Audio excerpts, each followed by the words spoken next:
The blinding Arizona sun cast harsh shadows across the dusty main street of Copper Creek as Wilhelmina Morgan trudged toward the mercantile, her bruised ribs aching with each step. The whispers followed her like vultures circling their prey. Poor thing, broken woman, too weak to manage on her own. She clutched the handwritten eviction notice tighter, the paper crinkling beneath her trembling fingers. She had until sundown tomorrow to vacate her late father's property, and not a soul in this God-forsaken town believed she could survive alone. It was 1878, and the promise of silver and opportunity had lured many to this corner of the Arizona territory, but the boom had left Wilhelmina with nothing but debt and ridicule. At 23, she'd become the subject of pity and mockery after her father's death 3 months prior. His gambling debts had left her nearly destitute, and her refusal to accept marriage proposals from men twice her age had only strengthened the town's conviction that she was foolishly stubborn and incapable. Sweat trickled down her back as she approached Hobson's general store. The bell jangled as she pushed open the door, and the cool interior provided momentary relief from the punishing heat. Mr. Hobson looked up from behind the counter, his expression shifting from welcome to barely concealed disdain when he recognized her. "Miss Morgan," he said stiffly. "What can I help you with today?" "I need to sell some items," Wilhelmina replied, her voice steadier than she felt. She placed a small bundle wrapped in cloth on the counter and carefully unfolded it to reveal her mother's silver hairbrush and hand mirror, the last valuable items she possessed. Hobson picked up the brush, turning it over in his hands with exaggerated care. "Not much call for fancy ladies' things around here," he said, already shaking his head. "I can give you $2 for the pair.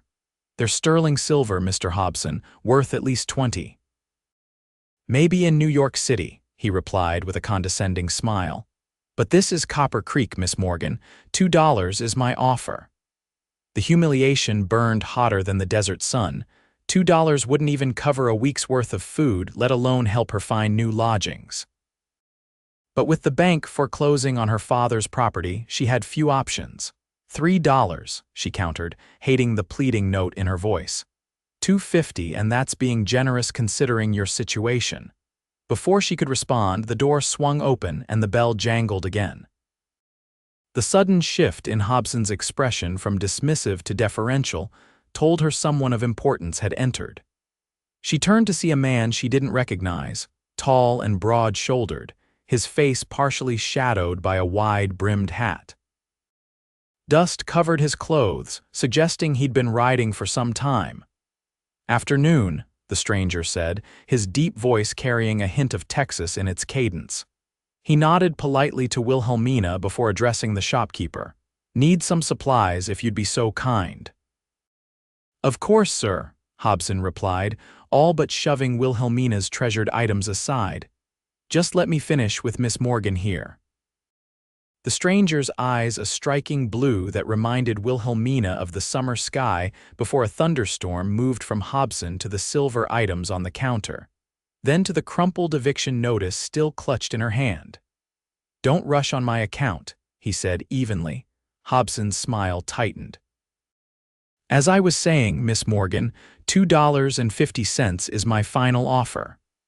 Wilhelmina swallowed hard against the lump in her throat.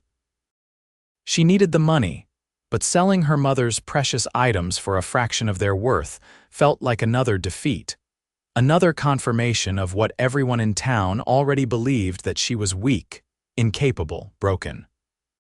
"These pieces are worth considerably more," the stranger observed quietly, picking up the mirror and examining the intricate pattern on its back. "With all due respect, sir," Hobson replied, his tone anything but respectful, "business in Copper Creek isn't conducted the same as wherever you're from." "Is that right?" The stranger placed the mirror back on the counter with deliberate care. "I've found that fair business is conducted the same most everywhere. This craftsmanship is worth $15 at least." Hobson's face reddened. "Sir, I don't mean to be rude, but $10. The stranger interrupted, reaching into his vest pocket and pulling out the money. I'll buy them myself. Wilhelmina stared at him in disbelief. Sir, you don't have to. I know quality when I see it, he said simply, placing the bills on the counter. His eyes met hers briefly, and something in their depths perhaps made her stand a little straighter despite her aching ribs. Hobson looked ready to object, but thought better of it as the stranger's expression hardened. Wilhelmina carefully rewrapped the brush and mirror and handed them to him, her fingers trembling slightly. Thank you, she managed, torn between gratitude and humiliation. The stranger nodded, tucking the bundle into his saddlebag. Now, Mr. Hobson, I'll need provisions for 2 weeks. Coffee, flour, salt pork, beans, ammunition for a Winchester rifle, and whatever fresh vegetables you might have. As Hobson hurried to fulfill the order, the stranger turned to Wilhelmina. Ethan Blackburn, he introduced himself, extending a calloused hand. Wilhelmina Morgan, she replied, accepting his handshake. His grip was firm but gentle, mindful of her smaller hand. You look like you could use a meal, Miss Morgan, he said, his voice low enough that only she could hear. There's a cafe across the street. Would you join me once I've concluded my business here? She should refuse. A proper lady didn't dine with strangers, but proper ladies weren't facing eviction and starvation either. Pride was a luxury she could no longer afford. Yes, she said simply. Thank you, Mr. Blackburn. 20 minutes later, they sat at a corner table in the Copper Creek Cafe, where Maud Wilson served the best stew and biscuits in the territory. The cafe was mostly empty at this hour, but the few patrons present watched with undisguised interest as Wilhelmina ate with careful restraint, despite her hunger. You're new to Copper Creek, she observed between small bites. Just passing through, Ethan replied, breaking a biscuit in half. Heading to my brother's ranch about 30 miles north. Been working cattle drives in Texas these past few years. A long way from home, then. Home is a flexible concept in my experience. He studied her for a moment. That eviction notice, is there somewhere you can go? Wilhelmina stiffened. I don't need charity, Mr. Blackburn. Didn't offer any, he said mildly. Just making conversation. She flushed, recognizing the defensiveness in her tone. I apologize, it's been difficult since my father passed. The bank is foreclosing on our property tomorrow. I've been looking for work, but this town's already decided what you are, he finished for her. The simple truth of his statement caught her off guard. Yes, she admitted. Exactly that. Small towns can be quick to judge and slow to forget, Ethan said. I've seen it before. They think I'm weak, she said, the words escaping before she could stop them. Too fragile to survive without a husband or father, too stubborn to accept help when it's offered.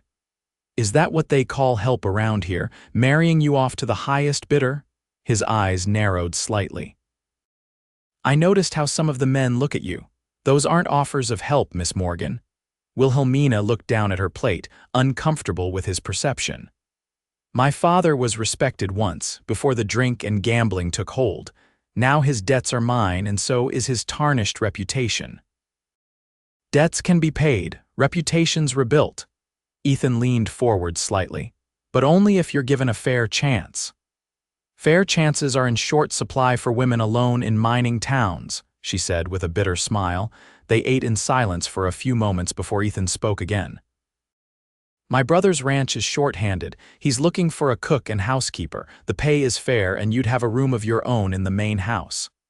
Wilhelmina's spoon paused halfway to her mouth. You're offering me a position. You don't even know me. I know enough, he said simply. You've got pride without arrogance. You're clearly educated.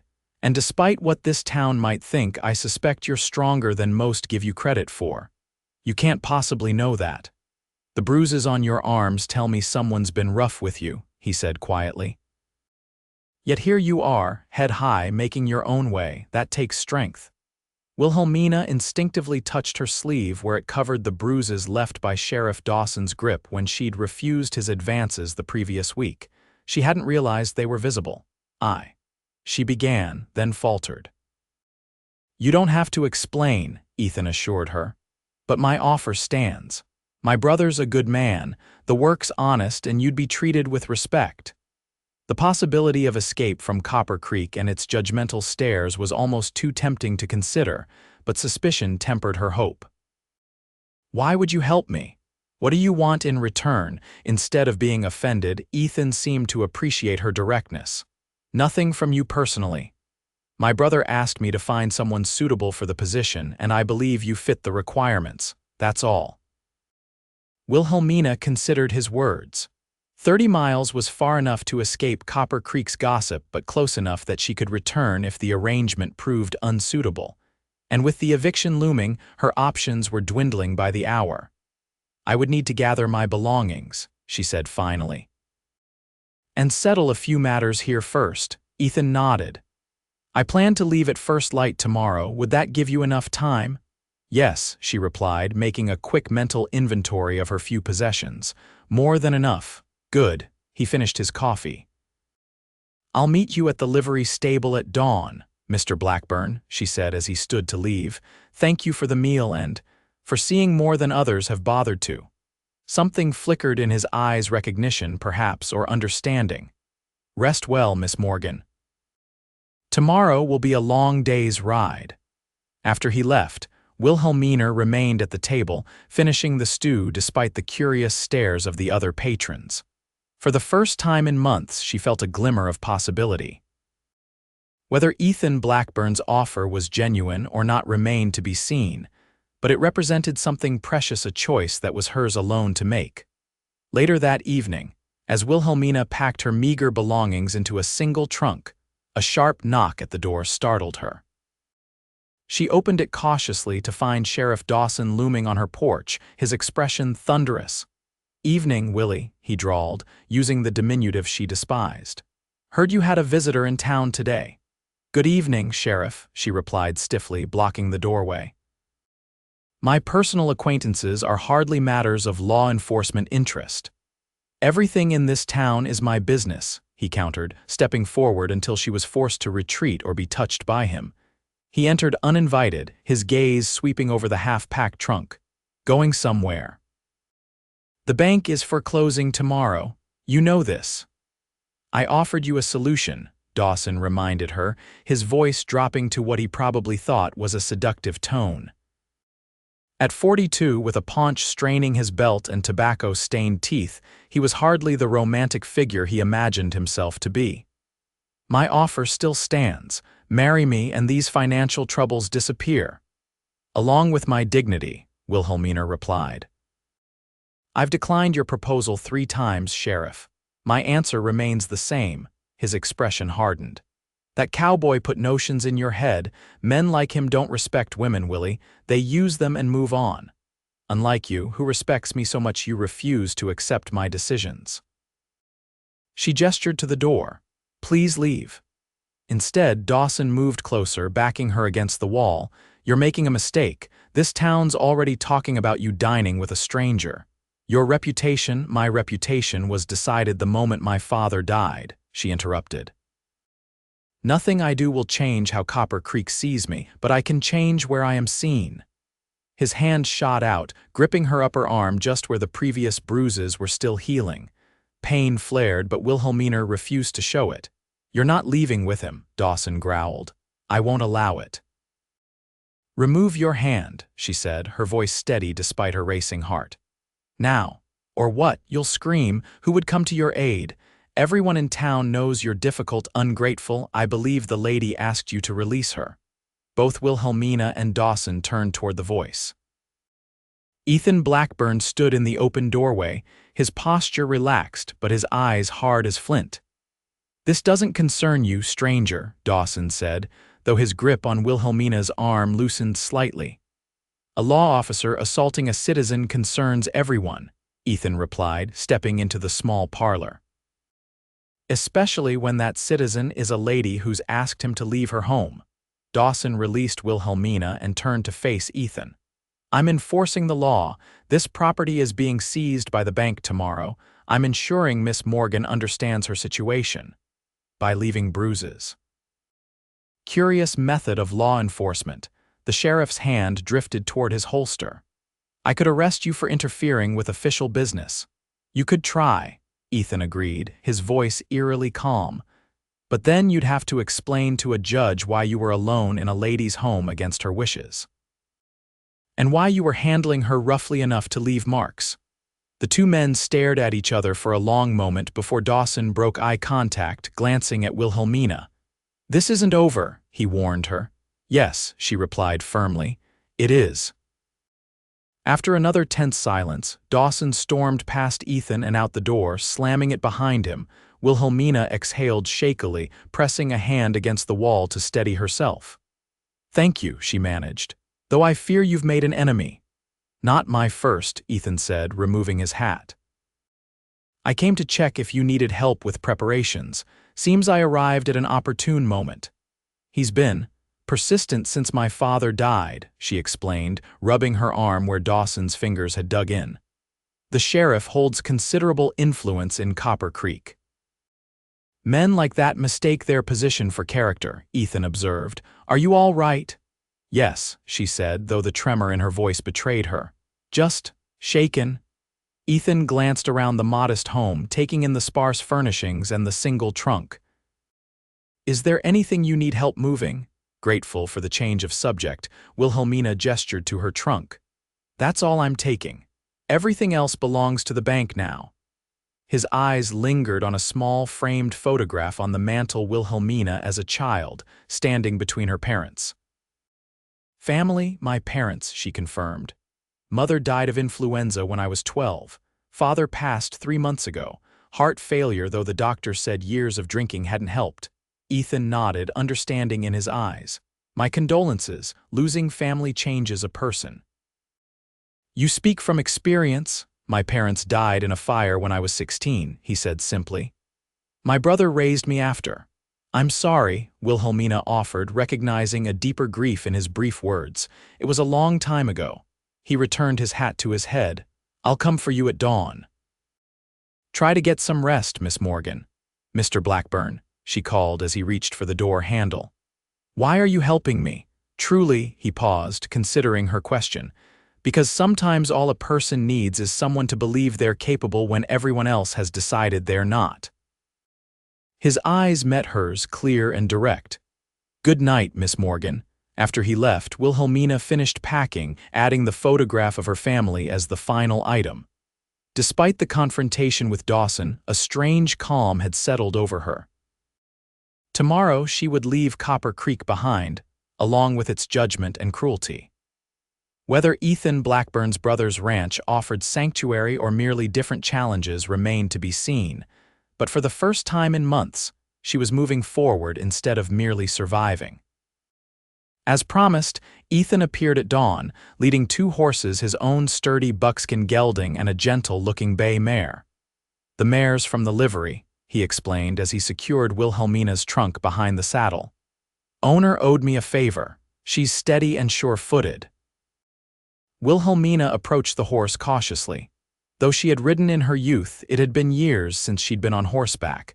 The mare snuffled softly at her outstretched hand. "Her name's Penny," Ethan added, appropriate given her color. "She's beautiful," Wilhelmina said, stroking the horse's velvet nose. "Can you ride?" "It's been some time, but yes." Ethan nodded, apparently satisfied. "We'll take it slow. It's a long day's journey and the terrain gets rough in places." He helped her mount, his hands strong and respectful at her waist as he boosted her into the saddle. As Wilhelmina adjusted her skirts thankfully, she'd chosen to wear her practical divided riding skirt rather than attempt the journey in a full dress. She noticed several townspeople gathering to watch their departure, curiosity and judgment evident in their expressions. Among them stood Sheriff Dawson, his face tight with anger as he observed Ethan checking the mare's girth. When he caught Wilhelmina's eye, he touched the brim of his hat in mock salute, a warning in his gaze. "Ready?" Ethan asked, mounting his own horse with the fluid grace of a man who'd spent most of his life in the saddle. "Yes," Wilhelmina replied, deliberately turning away from the sheriff and the watching crowd. "More than ready." They rode out of Copper Creek as the sun crested the eastern mountains, bathing the desert landscape in golden light. Behind them, the town's buildings grew smaller, and with each hoofbeat, Wilhelmina felt the weight of the past months easing slightly.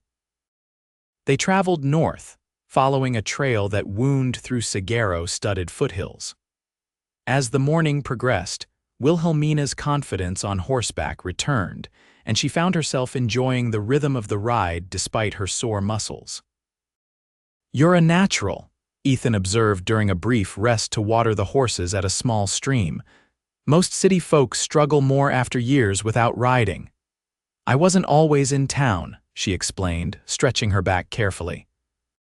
"My father owned a small silver claim outside Copper Creek before he lost it gambling. I used to ride out with him when I was younger."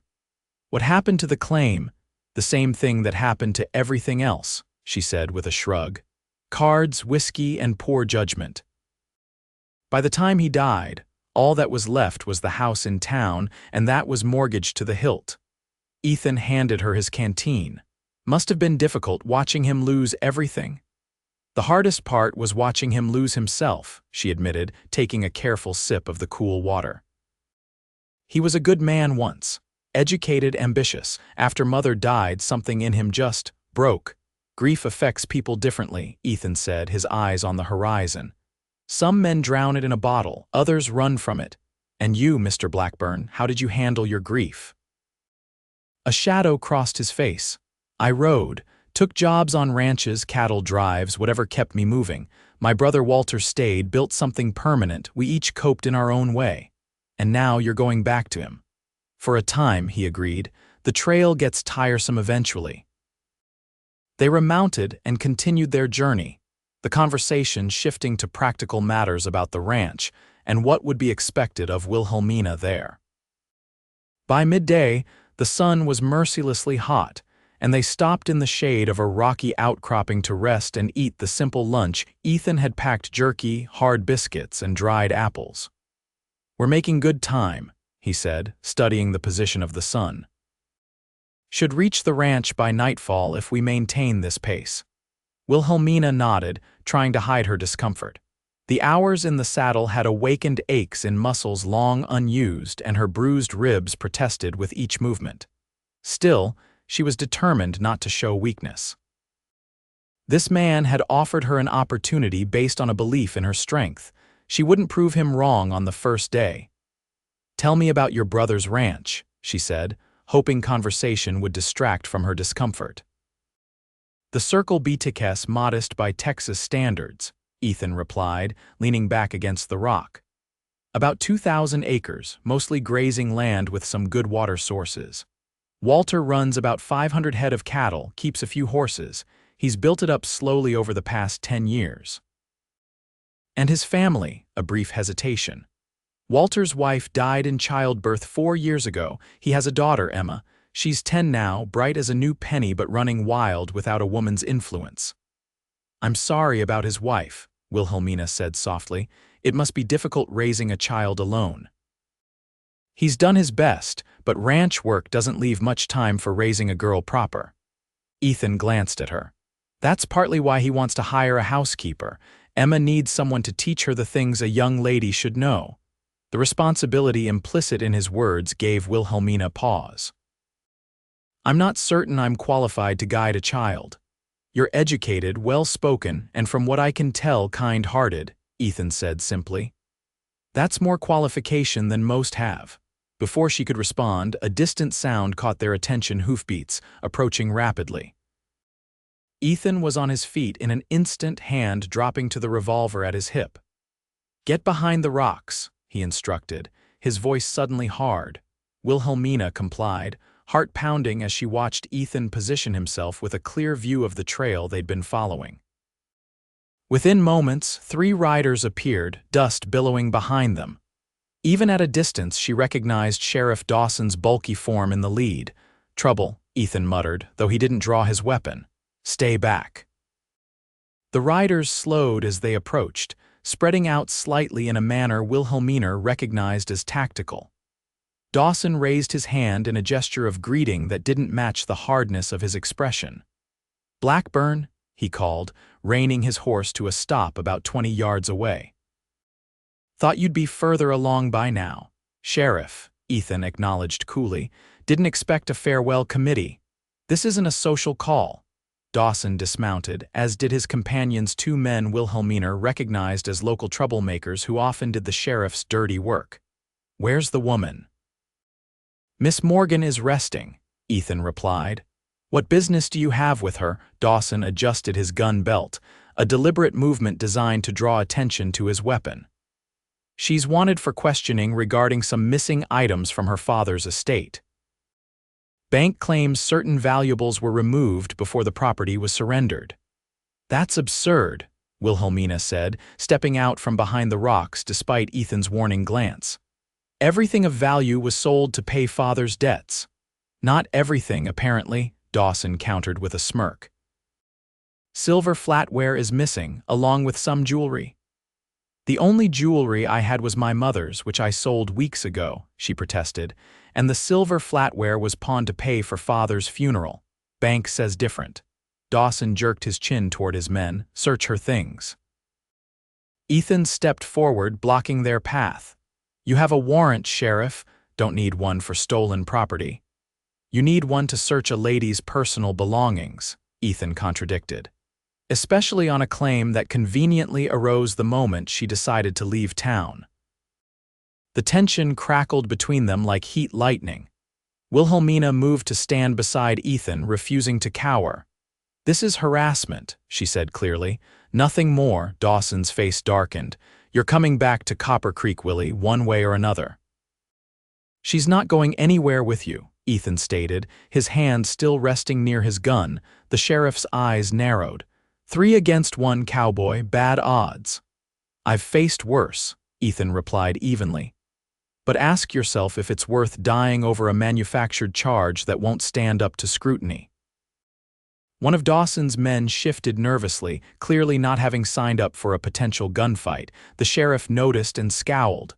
"We're not done here," he warned. "The law has a long reach." "So does the truth," Wilhelmina countered, summoning every ounce of courage she possessed. "Return to Copper Creek, Sheriff. Tell them whatever lies help you sleep at night, but I am never coming back." Something in her voice, a steel that had been forged through months of hardship, gave Dawson pause. He stared at her for a long moment before spitting on the ground. "You'll regret this choice," he predicted darkly. "The only thing I regret is not leaving sooner," she replied. After a tense standoff, Dawson finally jerked his head toward his men. "Mount up. We're wasting time." As they prepared to leave, Dawson fixed Ethan with a cold stare. "Watch your back, Blackburn. Arizona territory can be dangerous for outsiders." "Threatening a man in front of witnesses," Ethan observed calmly. "Not very lawful behavior, Sheriff." Dawson's only response was a humorless smile before he wheeled his horse around and rode away, his men following close behind. When they were out of sight, Wilhelmina's legs nearly buckled with relief. Ethan steadied her with a hand on her elbow. "You all right?" She nodded, though her hands were trembling. "I didn't steal anything. The bank knows that." "Of course you didn't," he agreed. "That was about control, not justice. Men like Dawson can't stand being defied, especially by a woman." Wilhelmina took a deep breath, calming herself. "Will he come after us again?" "Possibly," Ethan admitted. "But once we're on my brother's property, he'll think twice. Walter has influence in the county." They gathered their things quickly, both aware that lingering was unwise. As Ethan helped her mount, his eyes met hers. "You stood your ground," he observed quietly. "Most would have faltered facing 3 armed men."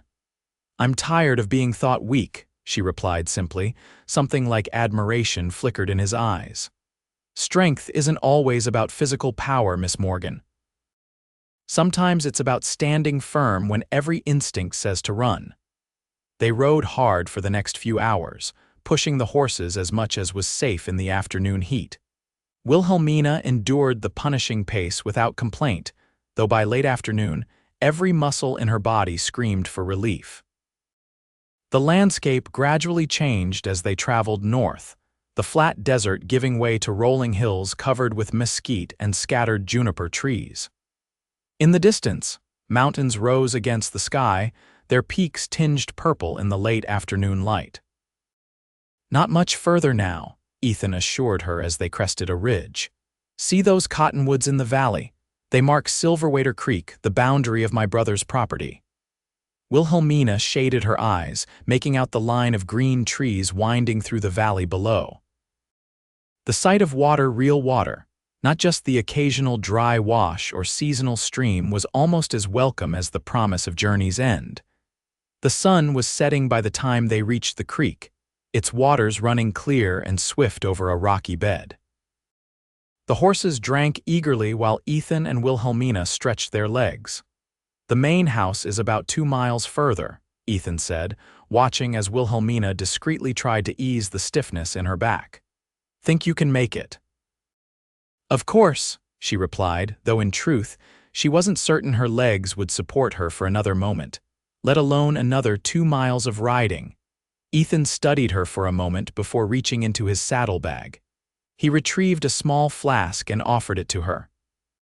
"For the pain," he explained at her questioning look.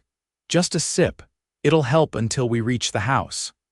Wilhelmina hesitated, remembering her father's descent into alcoholism, but the ache in her muscles and ribs had become almost unbearable. She accepted the flask and took a small swallow, the whiskey burning a trail of fire down her throat. "Thank you," she managed, returning the flask. "You've done well today," Ethan said, his voice softened slightly by admiration.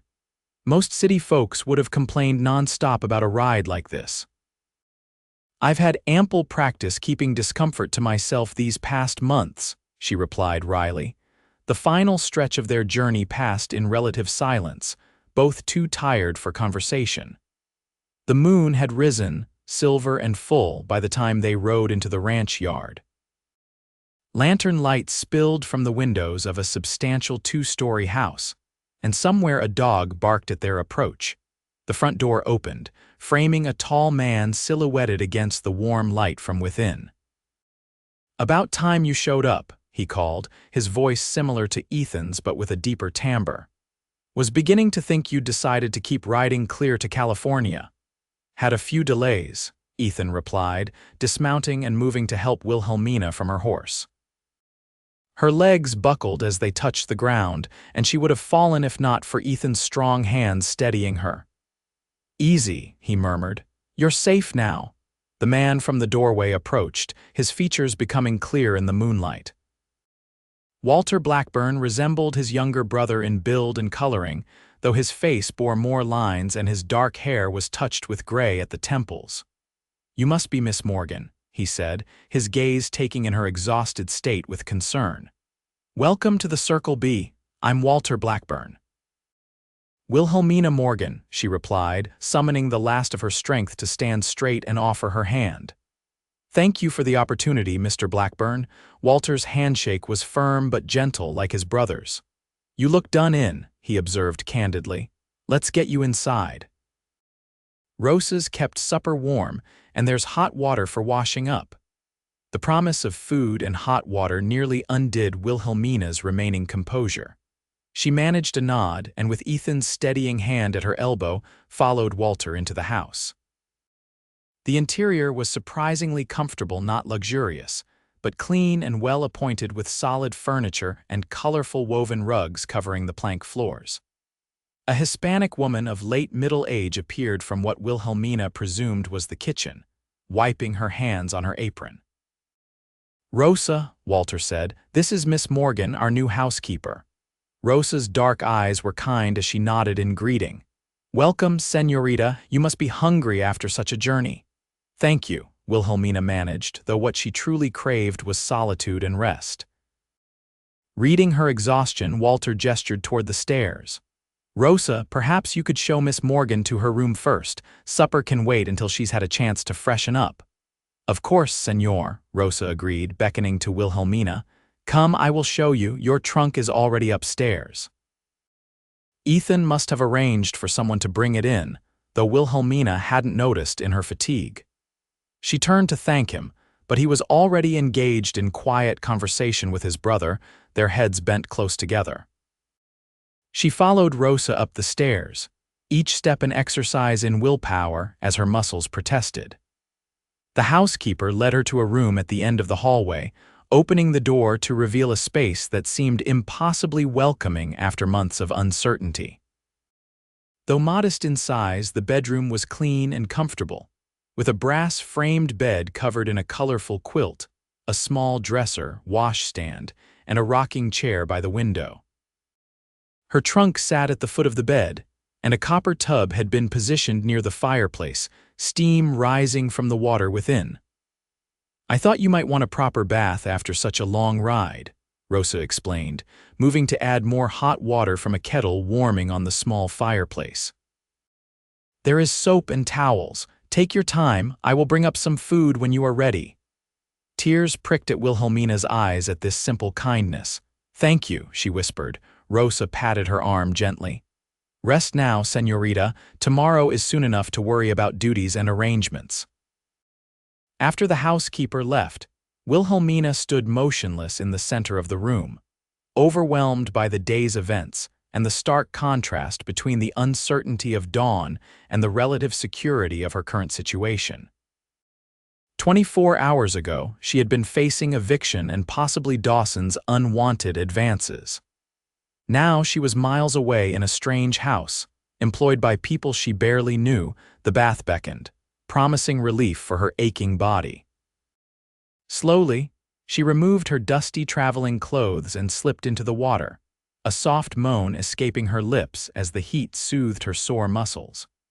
She hadn't enjoyed such a luxury since before her father's death, when poverty had made even hot water for washing a careful calculation of resources.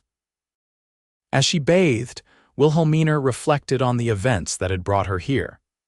Ethan Blackburn remained something of an enigma, a man whose quiet strength seemed matched by unexpected kindness. His defense against Dawson had been unequivocal, his belief in her capabilities unwavering. By the time she dressed in her nightgown and wrapper, Wilhelmina was swaying with exhaustion. A soft knock at the door revealed Rosa with a tray bearing a bowl of fragrant stew, fresh bread, and a cup of tea.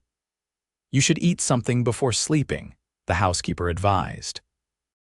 "The journey takes much strength."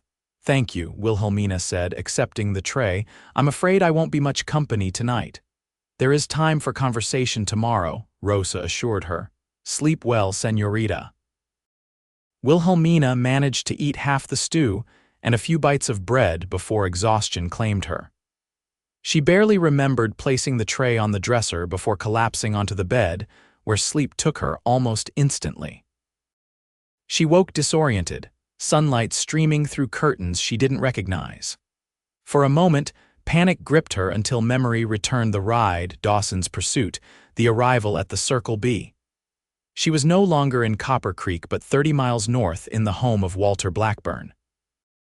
A glance at the small clock on the dresser showed it was past 8, later than she'd slept in months. Mortification flooded her at the thought of appearing lazy on her first day. She rose quickly, wincing at the stiffness in her muscles, and washed at the basin before donning one of her 2 serviceable dresses, a navy blue cotton with white piping that had seen better days, but was still presentable. After pinning her hair in a simple knot at the nape of her neck, Wilhelmina made her way downstairs, following the scent of coffee and bacon to the kitchen. Rosa was at the stove, stirring something in a large pot while a young girl sat at the table, reading from a worn primer. "Good morning," Wilhelmina said from the doorway. Both turned, the girl's eyes widening with curiosity while Rosa smiled in greeting. "Buenos dias, Miss Morgan. Did you sleep well?" "Very well, thank you," Wilhelmina replied, embarrassed by her tardiness. "I apologize for sleeping so late." "It won't happen again." Rosa waved away her concern. "Señor Walter said to let you rest. The men have been up since dawn, working cattle in the north pasture." The girl at the table continued to stare openly, her book forgotten. She was a pretty child with Walter's dark hair and eyes that seemed too solemn for her young face. "You must be Emma," Wilhelmina said, approaching the table. "I'm Miss Morgan." Are you going to be my new teacher? Emma asked bluntly. I'm to be the housekeeper, Wilhelmina corrected gently. Though I'd be happy to help with your studies if your father agrees. Emma considered this, head tilted slightly. Can you read big books with chapters and everything? I can, Wilhelmina confirmed, charmed by the question. I quite enjoy reading. This seemed to satisfy the child. Papa says I need to learn lady things, she continued, her tone suggesting she found the concept dubious. Do you know lady things? I know several, Wilhelmina replied, fighting a smile. Perhaps we can discover which ones might interest you. Rosa placed a cup of coffee and a plate of eggs and bacon on the table. Eat, Miss Morgan. Emma, your lessons. The girl returned to her primer with a sigh, though her gaze continued to drift curiously to Wilhelmina as she ate. After breakfast, Rosa showed Wilhelmina around the house, explaining the daily routines and responsibilities. The Circle BTK's main house was substantial by frontier standards, 4 bedrooms upstairs, a parlor, dining room, kitchen, and Walter's study downstairs, plus a separate bunkhouse for the ranch hands. I cook and clean, Rosa explained. You will manage the household, order supplies, oversee Emma's education, and help with mending and such. Senor Walter is a good man but busy with the ranch. He needs someone to bring order to the house. I understand, Wilhelmina said, already mentally cataloging improvements that could be made to the slightly haphazard household management. The men will return for the midday meal, Rosa continued as they returned to the kitchen. Senor Walter likes to eat with Emma when he can. You will join them, of course. The prospect of facing the Blackburn brothers in the light of day, after having been so vulnerable during their journey, made Wilhelmina nervous. But she squared her shoulders and nodded. This was her position now, and she would fulfill it with dignity. The morning passed quickly as Wilhelmina familiarized herself with the household. Emma flitted in and out, alternately shy and boldly inquisitive, while Rosa worked on the midday meal. By noon, Wilhelmina had sorted linens, taken inventory of household supplies, and begun a list of items needed from the general store in the small settlement, 10 miles away. The sound of men's voices and boot steps on the porch heralded the return of Walter and Ethan. Wilhelmina smoothed her skirts nervously and tucked a stray strand of hair behind her ear as they entered the house, bringing with them the sense of dust, horses, and honest labor. Walter entered the kitchen first, his face breaking into a smile when he saw his daughter. There's my girl, he said, catching Emma as she ran to him. Have you been minding Rosa and Miss Morgan? Yes, Papa, Emma replied, her arms around his neck. Miss Morgan knows about books with chapters. Walter's eyes met Wilhelmina's over his daughter's head. Does she now? That's fortunate, as your education has been somewhat neglected of late. Ethan followed his brother into the kitchen, removing his hat as he crossed the threshold. His gaze found Wilhelmina immediately, assessing her with a thoroughness that made her cheeks warm. Miss Morgan, he greeted her. You're looking considerably more rested today. Thanks to your family's hospitality, Mr. Blackburn, she replied formally, aware of Rosa and Walter's attention. I hope your morning's work went well. Well enough, he said with a slight nod. Though I suspect you've accomplished more in the house than we have with the cattle. Walter set Emma down and approached Wilhelmina, his manner direct but kind. I hope you found everything satisfactory, Miss Morgan. I know the position came about suddenly, but we're pleased to have you here. Everything is more than satisfactory, she assured him. You have a lovely home, Mr. Blackburn. Walt, he corrected with an easy smile. We're not much for formality at the Circle B. Ethan's told me about your situation in Copper Creek. I want you to know you're safe here. The simple declaration brought a lump to Wilhelmina's throat. Thank you, Walt. Hands are washed, food is ready, Rosa announced, breaking the moment. Sit, everyone. The midday meal was unlike anything Wilhelmina had experienced in months. The conversation flowed easily, with Walter asking about her first impressions of the ranch and Emma peppering her with questions about books and lady things. Ethan spoke less, but watched the interactions with evident approval. Miss Morgan was making a list of supplies needed from town, Rosa mentioned as they finished eating. Many items are running low, Walt nodded. Ethan can take you to Davis Crossing tomorrow, he said to Wilhelmina. It's not much of a town, but Simpson's general store is well stocked. We have an account there. I'd be happy to accompany you, Ethan added, meeting her eyes across the table, unless you'd prefer to rest another day after our journey. Tomorrow would be fine, Wilhelmina replied, conscious of a flutter of anticipation at the prospect of spending more time with him. There are several items we need quite urgently. It's settled then, Walt said. Ethan will show you Davis Crossing and you can begin putting this household to rights. God knows it needs a woman's touch. Emma frowned at this.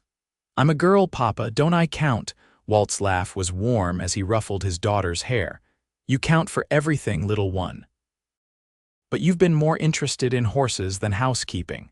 Horses are better than dusting, Emma declared with the certainty of youth. Perhaps, Wilhelmina agreed, smiling at the girl, but there are advantages to both. Maybe we can find a balance. Emma considered this. Could you teach me to read bigger books and let me still ride my pony?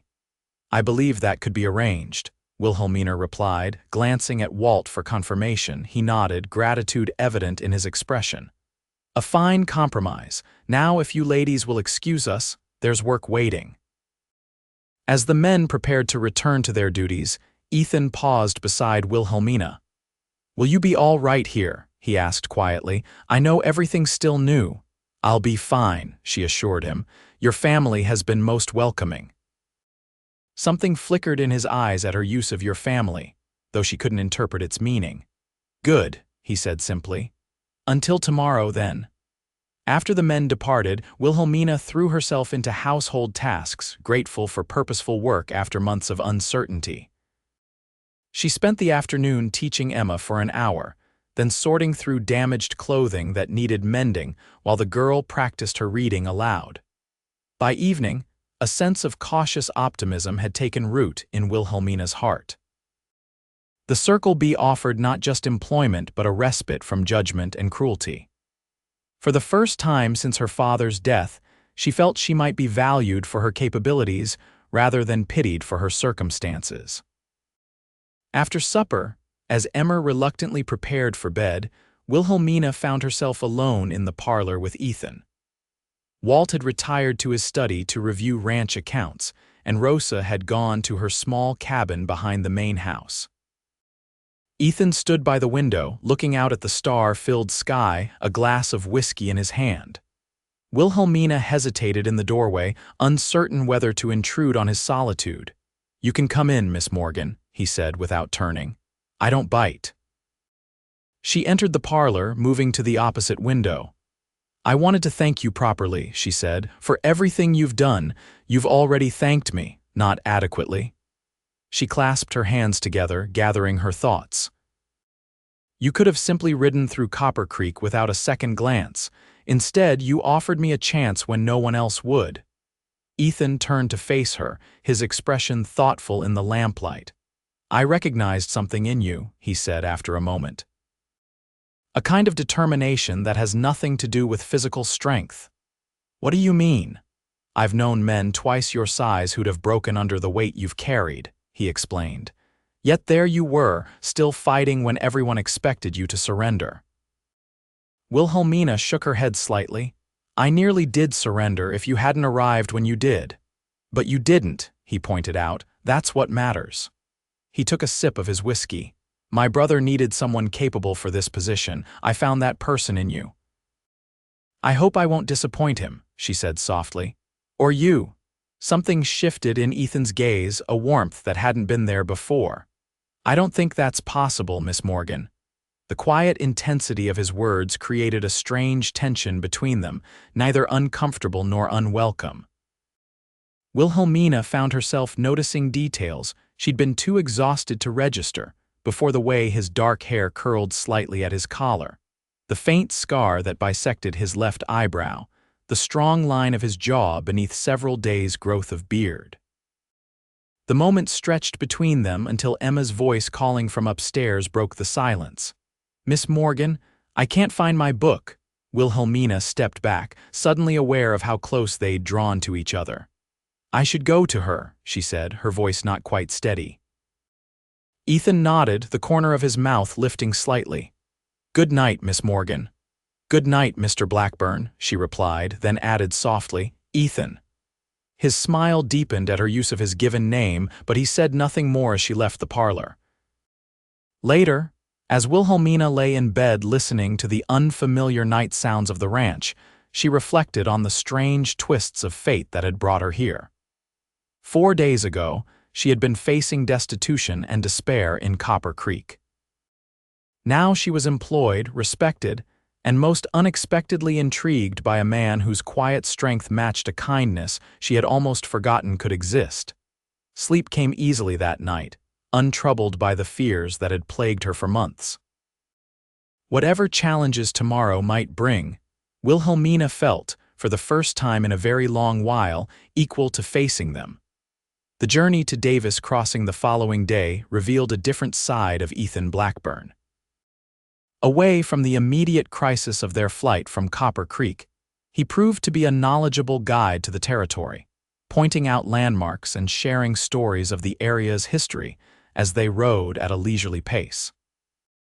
"The Apache used to consider these mountains sacred," he explained, gesturing toward the distant peaks. "Old-timers say there are caves up there filled with ancient drawings, though I've never seen them myself. Have there been troubles with the Apache here?" Wilhelmina asked, remembering stories from Copper Creek of raids and violence. "Not for several years," Ethan replied. "The army's confined most tribes to reservations now." A shadow crossed his face. "Not always justly. You sound sympathetic to their cause." "I believe in treating people fairly, regardless of their heritage," he said simply. "I've known good and bad men of all kinds." Davis Crossing proved to be little more than a wide spot in the road, a general store, saloon, blacksmith shop, and a handful of modest buildings clustered around a creek crossing. Still, after Copper Creek's hostility, Wilhelmina found the small settlement's indifference refreshing. No one stared or whispered as she and Ethan entered Simpson's general store. The proprietor, a balding man with spectacles perched on his nose, greeted Ethan warmly. "Blackburn, heard you were back in the territory. How's Walt and that wild daughter of his?" "Thriving, Mr. Simpson," Ethan replied with a smile. "May I introduce Miss Wilhelmina Morgan? She's the new housekeeper at Circle B." Simpson's handshake was friendly. "Pleasure, miss. Any friend of the Blackburns is welcome here." As Wilhelmina presented her carefully prepared list of household necessities, she was struck by the easy respect with which Simpson treated her, so different from Hobson's condescension in Copper Creek. Here, as Ethan Blackburn's companion, she was accorded courtesy without question. While Simpson gathered their supplies, Wilhelmina browsed the store's modest book section, fingers tracing the spines longingly. Reading had been her solace during the difficult months after her father's death, but she'd been forced to sell most of her books to survive. "See something you like?" Ethan asked, coming to stand beside her. She withdrew her hand quickly. "Just looking." Emma mentioned wanting more advanced reading material. Ethan studied the shelf, then selected a volume of collected fairy tales and another of American history. "These might suit her," he suggested, adding them to their purchases without waiting for Wilhelmina's response. "Mr. Blackburn, that's not necessary. A good education requires proper materials," he interrupted mildly. "Walt would approve the expense." Before she could protest further, Ethan's attention was drawn to a man who had entered the store, a tall, severe-looking individual in a dust-covered black coat. Recognition flickered across both men's faces. "Marshal Thornton," Ethan acknowledged with a nod. "Didn't expect to see you this far north." "Blackburn," the marshal returned coolly. His gaze shifted to Wilhelmina, assessing her with professional detachment. "Madam." An uncomfortable silence followed before Simpson cleared his throat. "Your supplies are ready, Ethan." "Shall I put them on Walt's account, please?" Ethan agreed, though his attention remained on the marshal.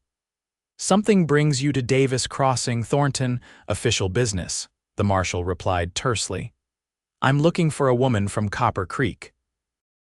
Bank claims she stole valuables before fleeing town." Wilhelmina's heart stuttered, but Ethan's expression remained impassive.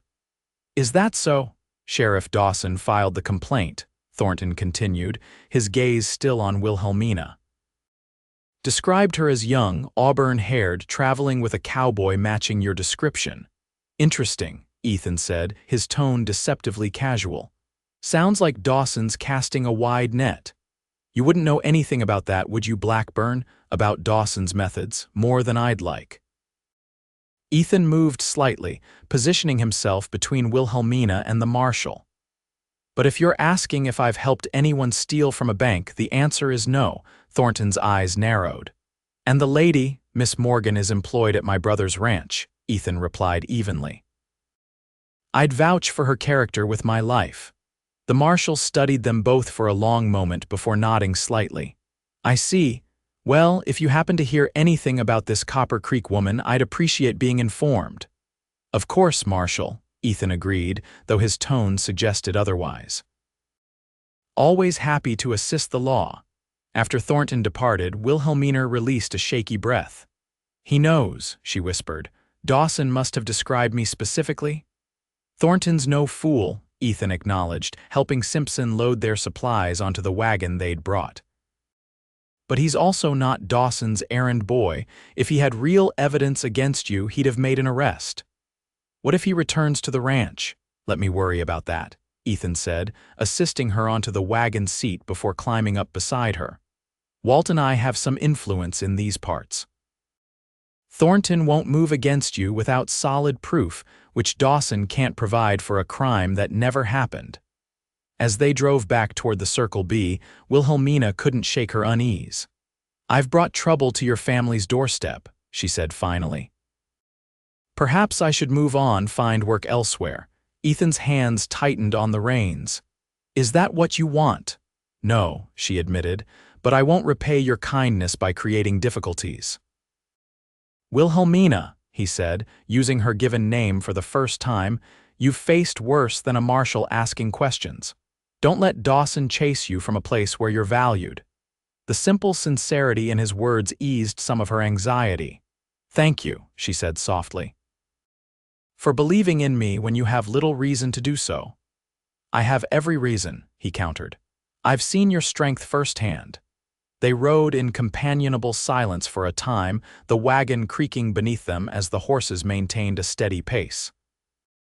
The afternoon sun cast long shadows across the landscape, gilding the scrubby vegetation with golden light.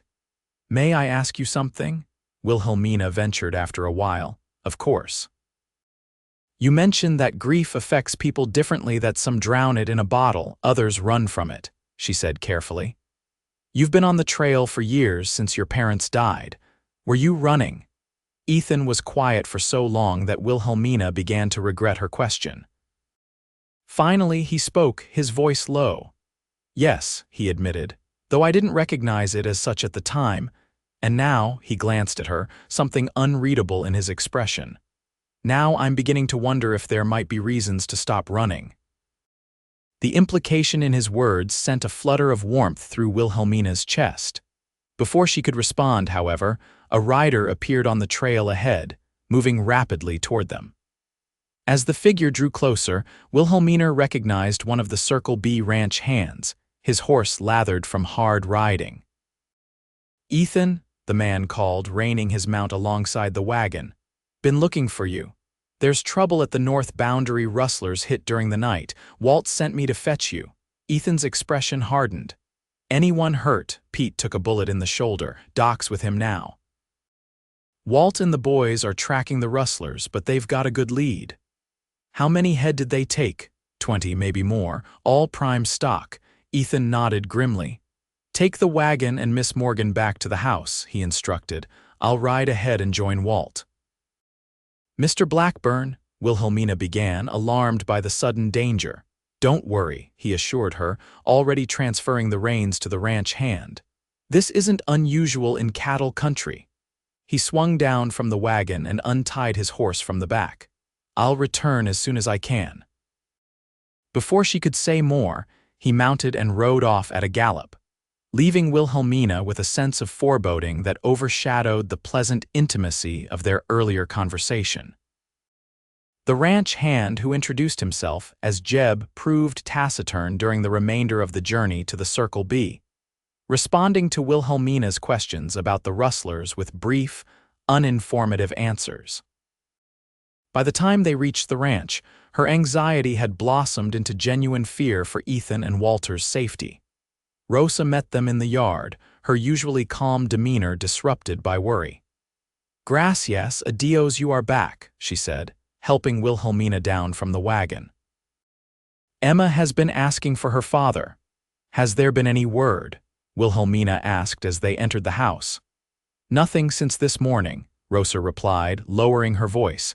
"The men say these rustlers are dangerous, not just thieves but killers who will not hesitate to shoot." Wilhelmina's throat tightened. Ethan went to join them. He would, Rosa said with resigned affection. The brothers Blackburn protect what is theirs. The afternoon stretched into evening with no news from the north boundary. Wilhelmina kept Emma occupied with the new books Ethan had purchased, reading stories to distract the child from her father's absence. But as darkness fell, even Emma's resilient spirit dimmed. "Papa and Uncle Ethan will be all right, won't they?" she asked as Wilhelmina tucked her into bed. "They always come back." "Of course they will," Wilhelmina assured her, smoothing the girl's dark hair from her forehead. "Your father and uncle are very capable men." "Uncle Ethan likes you," Emma observed suddenly. "He looks at you the way Papa used to look at Mama in the photograph." The innocent observation caught Wilhelmina off guard. "I'm sure Mr. Blackburn is simply being kind," she said carefully. Emma shook her head with the certainty of childhood. "No, it's different. Rosa says he's never brought anyone to the ranch before, not ever." Unsure how to respond to this revelation, Wilhelmina kissed the girl's forehead. "Sleep now, Emma. Everything will look brighter in the morning." After Emma finally drifted off, Wilhelmina joined Rosa in the kitchen, where the housekeeper was preparing coffee and sandwiches. "For when they return," she explained. "Men always hungry after such work."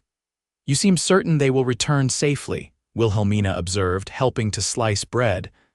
"I have worked for the Blackburn family since before Emma was born," Rosa replied. "They are good men, strong men." "They will come back." The simple faith in her voice provided some comfort, but Wilhelmina couldn't shake her unease. She had only just found safety and purpose at the Circle B. The thought of losing Ethan to rustlers' bullets was unbearable. It was past midnight when the sound of horses in the yard brought both women to the door. Walter entered first, his face grimy with dust and fatigue, followed by several equally exhausted ranch hands. Ethan came last, supporting a pale young man whose shoulder was heavily bandaged. "Pete needs a bed," Walter said by way of greeting. "Doc patched him up, but he shouldn't be moved far." Rosa immediately directed 2 ranch hands to carry the injured man to a downstairs room used for guests. Wilhelmina brought water and towels, helping Rosa make Pete comfortable while Walter and Ethan conferred in low voices in the hallway. Once the wounded man was settled, Wilhelmina joined the brothers in the kitchen, where they were consuming Rosa's sandwiches with the focused intensity of men who hadn't eaten all day. "Were you able to recover the cattle?" she asked, pouring coffee for them both. "Most of them," Walter replied, accepting the cup gratefully. "Lost 5 head and nearly lost Pete. The rustlers, 2 dead, 3 escaped," Ethan said, his voice flat. "They'll think twice before hitting the Circle B again." Wilhelmina's gaze caught on a dark stain on Ethan's sleeve. "You're hurt," she exclaimed, moving closer to examine his arm. "It's nothing," he dismissed, though he didn't pull away from her inspection. "Bullet grazed me, that's all." "Let me clean it," she insisted. "Wounds like this can fester if not properly treated." Walter watched the exchange with interest, a tired smile playing at the corners of his mouth. Better do as she says, little brother. I'm going to look in on Emma, then get some sleep. Been a long day. After Walter departed, Wilhelmina gathered clean cloths and the bottle of whiskey kept for medicinal purposes. Ethan removed his shirt at her direction, revealing a shallow furrow along his upper arm where a bullet had torn through flesh without striking bone. "You're fortunate," she observed, carefully cleaning the wound with whiskey-soaked cloth. "A few inches to the right, and we might be having a very different conversation." "Wouldn't be the first time luck was on my side," he replied, watching her work with an intensity that made her hands less steady than they should have been. "Is this the life you prefer?" she asked, focusing on the task rather than on the warmth of his skin beneath her fingers. "Danger and uncertainty. It's the life I know," he said simply. "Though lately I've been thinking there might be alternatives worth considering." Wilhelmina secured a clean bandage around his arm, acutely aware of his proximity and the intimacy of tending to his injury. "There," she said, stepping back slightly. "That should heal cleanly if you keep it dry and clean." "Thank you," Ethan said, making no move to replace his shirt immediately, "for this, and for taking care of Emma while we were gone." "She's a remarkable child," Wilhelmina replied with genuine warmth. "You and your brother have raised her well, despite the circumstances." "Walt's done most of the raising," Ethan admitted. "I've been more of an occasional visitor than a true uncle." "She adores you regardless," Wilhelmina observed. "Children have a way of seeing beyond our failings to who we truly are." Ethan's eyes met hers, something unspoken passing between them. "And what do you see, Wilhelmina?" The question hung in the air between them, weighted with implication. Before she could formulate a response, Rosa entered the kitchen, stopping short at the sight of Ethan's state of undress and Wilhelmina's proximity to him. "Pardon," she murmured, though a knowing look crossed her face. "I came to check on Pete." "He's resting," Wilhelmina replied, stepping back further and busying herself with cleaning up the medical supplies. "I changed his bandage as well." "Gracias," Rosa said, her gaze moving between them with poorly concealed interest. "You should rest now, both of you. Tomorrow will bring enough worries of its own." After the housekeeper departed, an awkward silence fell. Ethan finally pulled his shirt back on, wincing slightly as the movement pulled at his wound. "Rosa's right," he said. "You should get some sleep. It's been a long day." "For us all," Wilhelmina agreed, though she was reluctant to end their time together. "Good night, Ethan." "Good night," he replied softly. "And Wilhelmina, thank you for staying, for not running when trouble came." The simple acknowledgement of her choice touched her deeply. "I'm learning that running isn't always the answer," she said, echoing his earlier sentiment. His smile in response followed her upstairs and into her dreams that night. The next few weeks established a rhythm at the Circle B that brought Wilhelmina an unexpected sense of belonging. Mornings were devoted to household management and Emma's education. Afternoons to whatever tasks required attention mending, preserving the garden's bounty, or helping Rosa with preparations for the evening meal. The rustlers didn't return, though extra hands were assigned to night watch as a precaution. Ethan remained at the ranch longer than his usual visits, working alongside Walter and the ranch hands during the day but increasingly spending evenings in the house, often in Wilhelmina's company. They would sit in the parlor after Emma was in bed, sometimes talking, sometimes simply sharing the comfortable silence of two people who found peace in each other's presence. During one such evening, as late summer rain pattered against the windows, Ethan revealed more of his past than he had previously shared. "I was 16 when the fire took our parents," he said, gazing into the small fire Rosa had lit to ward off the unusual chill. "Walt was 24, already working our father's ranch in Texas. I was supposed to be watching the stove while Mother rested. She'd been ill, but I slipped out to meet friends instead." Wilhelmina's heart ached at the guilt evident in his voice. "You couldn't have known what would happen." "No, but I knew I'd disobeyed," he replied. When I returned, the house was engulfed. Neighbors had managed to pull my father out, but he'd inhaled too much smoke trying to reach my mother. Neither survived the night. "Oh, Ethan," she murmured, instinctively reaching for his hand. He accepted the comfort of her touch, his fingers curling around hers. "Walt never blamed me, though he had every right to. He sold the Texas ranch, moved us to Arizona to start fresh, but I couldn't stay, couldn't face what I'd done every day. So you left." "As soon as I was 18, he confirmed. "Told myself I was giving Walt space to build his own life, but really I was running from my guilt." "And now?" Wilhelmina asked softly. Ethan's gaze shifted from the fire to their joined hands.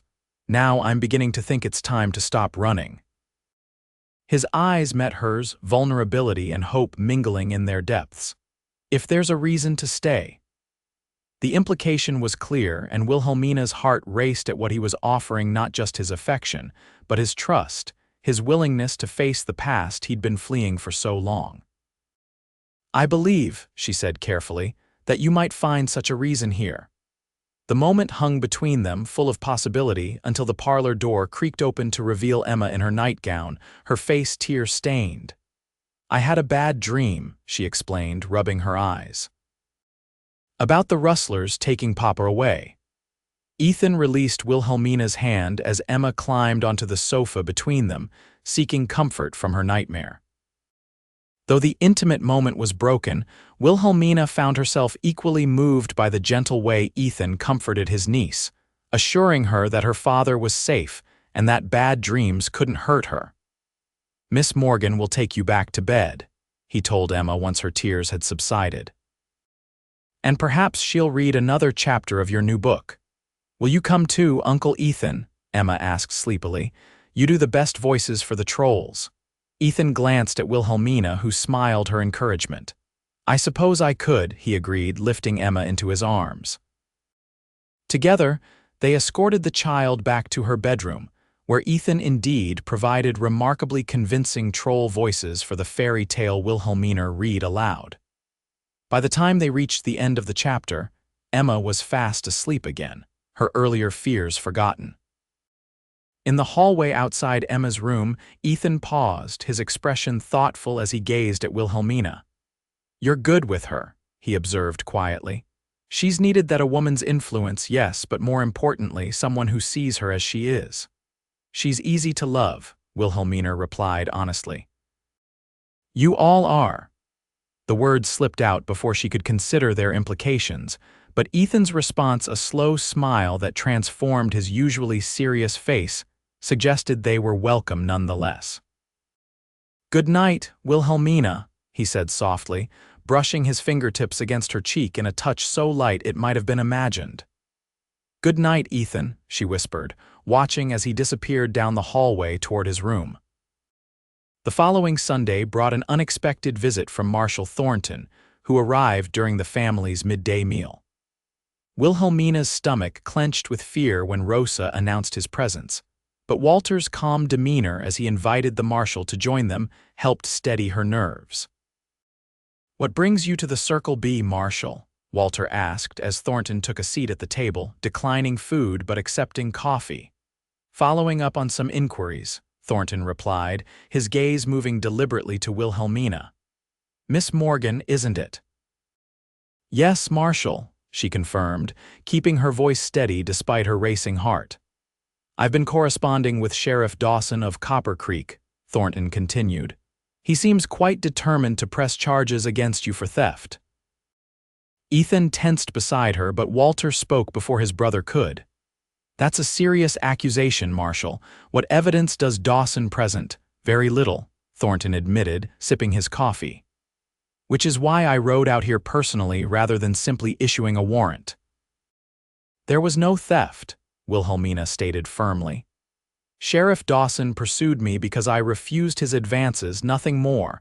Thornton's expression remained neutral. "I suspected as much. Dawson's reputation is known to me, but I needed to hear your account directly." "Are you saying you don't intend to arrest Miss Morgan?" Ethan asked, disbelief evident in his tone. "I'm saying," Thornton replied deliberately, that my investigation reveals insufficient evidence to support Dawson's claims. The bank manager, when pressed, acknowledged that no formal inventory of Mr. Morgan's possessions was conducted before his death, making any claim of missing items speculative at best. Relief washed over Wilhelmina like a cool breeze. "Thank you, Marshal, for being thorough in your investigation. I serve the law, Miss Morgan, not the whims of men like Dawson."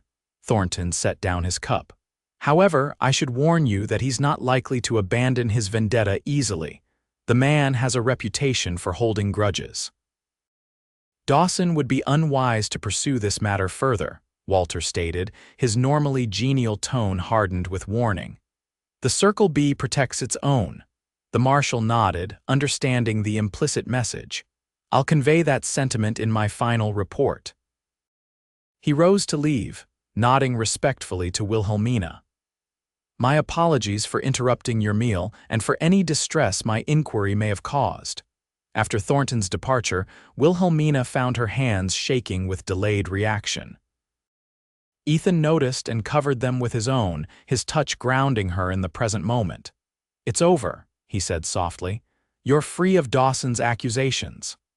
"Thanks to Marshal Thornton's integrity," she agreed, though she couldn't quite believe her ordeal had ended so simply. "And thanks to your own strength," Walter added kindly. "Lesser souls would have crumbled under such pressure." Emma, who had been uncharacteristically quiet during the Marshal's visit, piped up suddenly. "Does this mean Miss Morgan can stay forever now?" The innocent question hung in the air, laden with implications that extended far beyond the resolution of legal troubles. Walter's gaze moved between Wilhelmina and Ethan, a knowing smile tugging at his mouth. "That depends on many things, Emma," he answered diplomatically. "But I believe Miss Morgan knows she's welcome here for as long as she wishes to stay."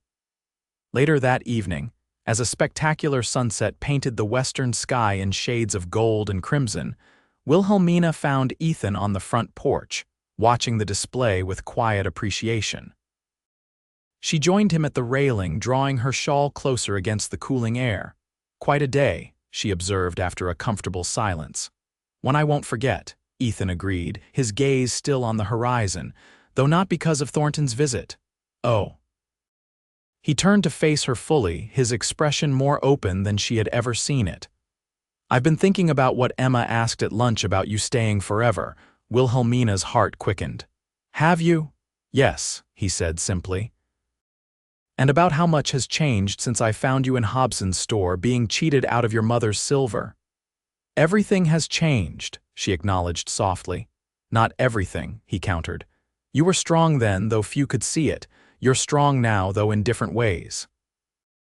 "I don't feel strong," Wilhelmina admitted. "I feel fortunate to have found safety here, to have found you." Ethan took her hand gently, his calloused fingers warm against her skin. "When I first saw you in Copper Creek, standing tall despite everything that town had done to break you, I thought to myself, there's a woman with more courage than most men I've known." His voice softened. "And when Dawson and his men confronted us on the trail, the way you stood your ground only confirmed what I already knew." "What was that?" she asked, barely breathing. "That you were strong enough to survive whatever life had thrown at you," he said. "Strong enough to build a new life. Strong enough, perhaps, for two." The meaning behind his words was unmistakable, and Wilhelmina felt tears prick at her eyes not from sadness, but from a joy so unexpected she hardly knew how to contain it. "Ethan," she began, but he gently pressed a finger to her lips. "Let me finish," he requested.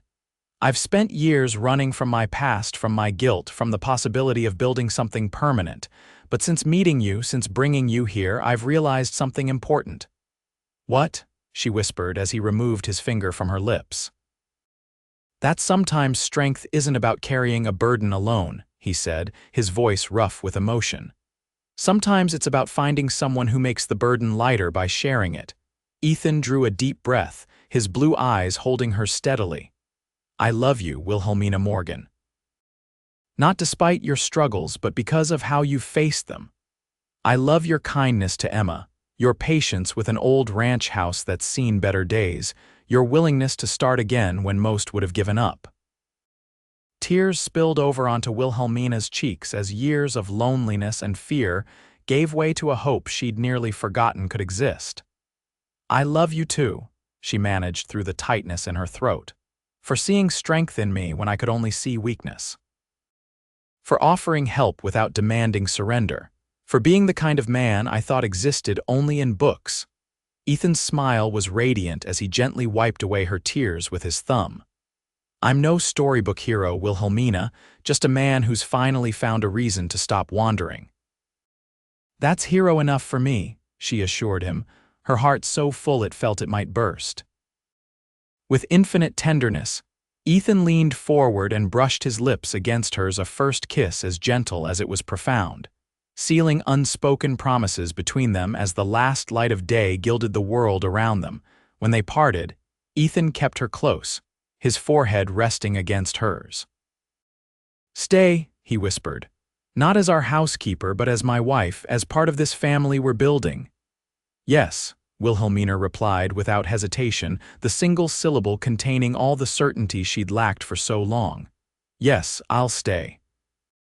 Their second kiss deepened with shared joy and newfound purpose, witnessed only by the emerging stars and a delighted Emma, who watched secretly from her bedroom window above.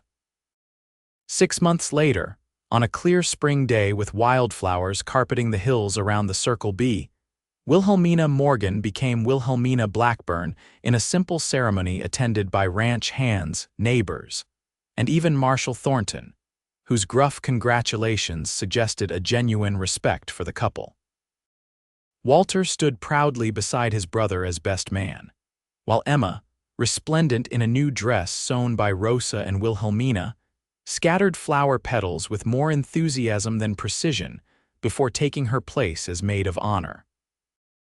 "I told you Uncle Ethan looked at you like Papa looked at Mama," she whispered triumphantly to Wilhelmina as they waited for the justice of the peace to begin the ceremony. "You did indeed," Wilhelmina agreed, smiling at the child who had become so dear to her. "You're very perceptive, Emma Blackburn." "Papa says I get that from my mother," Emma replied with a hint of pride. "And he says you remind him of her sometimes not because you look alike, but because you're both strong in the right ways." Before Wilhelmina could respond to this unexpected comparison, the ceremony began, and all other thoughts faded as she pledged her life to the man who had seen her strength when everyone else had seen only weakness. Later, as the celebration continued around them, Ethan led his new wife away from the gathering to a quiet spot beneath an ancient cottonwood tree overlooking the ranch. "Happy?" he asked, his arms encircling her waist. "More than I ever imagined possible," she assured him, leaning back against his chest as they watched the sunset paint the Circle B in gold, their home, their future. "You know," Ethan mused, his breath warm against her ear, "when I rode into Copper Creek that day, I was only planning to stay one night before continuing to the ranch."